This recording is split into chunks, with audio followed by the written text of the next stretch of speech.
finally, I forget your feeling on Sam Darnold, but, there apparently no trade market at all for Trey Lance. Where are we at? Yeah. Is he number 3 now in that depth chart?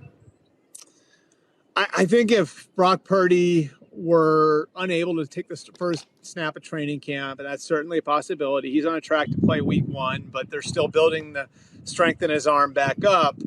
I think Sam Darnold might take the first snap of training camp. Now, it doesn't mean Trey Lance can't come back and work his way forward, but I think that they feel like they've already given this guy a lot of chances. Yeah. And here's the thing about it, Colin, right?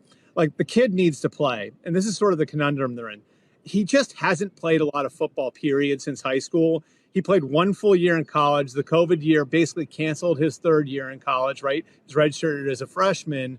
And then he goes into the pros and he's redshirted his rookie year. So we're talking about now a 5-year period, if you include last year when he was hurt, where he's only really played 1 full season of football. So he needs to see snaps.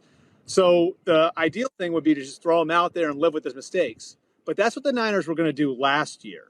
And that sort of ship has sailed. They know how good they are. They know the window they're in. They know they've got one of the most talented rosters in football.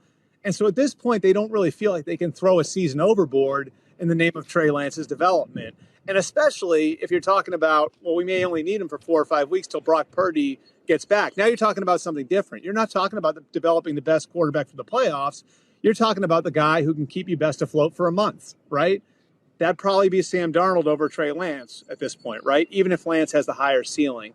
So I think a lot of different things are going into this. And it makes it much different than last year when the idea was we're going to sink or swim with him. We're going to ride out his bumps in September and October with the hope that we get a better quarterback than we had by the time we get to January.